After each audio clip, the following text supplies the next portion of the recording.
siyaasiyiinta madasha wadatashiga iyo toosinta qaranka Soomaaliland ayaa golaha guurta ee Soomaaliland waxay ka gudbiyeen dacwad ka dhan ah muddo kordhintii labada sano ahayd ee maalintii dhaweeytoola ay golahaasi u sameeyeen gudoomiyaha madasha wadatashiga iyo toosinta qaranka Soomaaliland Mujaahid Xasan Guure Jaamac ayaa waxa uu sheegay in madashu ay dacwad ka gudbisay golaha guurtida iyagoo dacwadaasina u gudbiyay maxkamadda sare ee dastuuriga ee Soomaaliland waxaana uu yiri saddex wadoon baa bannaan oo marka maamulka dawladda laga cabanayo saddex wadoon baa bannaan mid uu soo dhamaaday kii qorigu ahaa kaas waqtigiisa uu dhamaaday kaas ma jiro ka kale waxa weeye in sharci dhinaca siyaasadda uu shaqeeyo axsaabta murankoodu uu dhamaado golayaasha waqtigooda lagu doorto munaadiinta laga sugaysaa isbeddelka oo siyaasadda iyo kursiga la wadaago ayay ahayd tiina way fashilantay waxaanu jira haddaba dariiqa keliya ee bannaani sida axsaabtana mudaharaad u yeedhi mayno wadadii cusub soo baxa odhan mayno waxaanu u eeranay maxkamadda sare maxkamadda dastuuriga ah inay dib u eegto go'aamadan ay gaadhayaan guurtida khaasatan guurtida oo guurtida waxaanu aragnay inaanay sharci ahayn iyada laftigeedu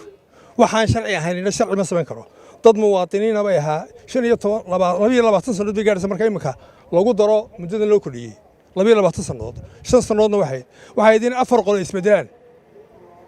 afar qolo guurtiina isbedelaan oo in kol boqol ku eegno waxaynu ognahay imika inay dhaxal marayso sida golaha wakiilada haddii ay joogaanba kuwii hore marmarsi ahaan lahayd kuwii xataa ma joogaan waa ogtiin waa maqaarsaar maxkamadda waxaanu ka codsannay waxaanu u gudbinay dacwad aanu kaga soo horjeedno guurtida iyo sharciyaddeeda ay ku fadhida imika iyo go'aanka ay gaadhay iyo sharciyaddiisa taasaan maxkamadda dastuuriga u gudbinay waana daw dastuurka uu bixiyey in maxkamadda dastuuriga loola eerto wixii dawladda iyo golayaasha lagaga cabanayo wadii uu naga qabalay gudoomiyuhu suu darsayaa jawaabteedana waa ka suganayay waqtigu qaadaya dacwadda cid kasta oo tabanaysaana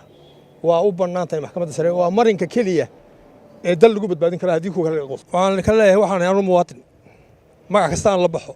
dastuurka ayaa i siiyey xaqa ah inaan hadli karo inaan sabaabuli karo inaan si kale isbedel ka siiyey sharciga kuwii iyagu siday sheegayaan sharciga la siiyey halkay geeyeen markaan anigu isagoo fadhiyana waxay noqonaysaa sharci waxaan dastuurku siinin uu qaatay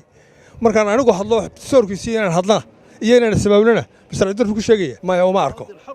waxaan seexayaa waddo cad oo xaq ah oo ay tahay ummaddu inay marto oo waxay kaga cabanayso golayaasha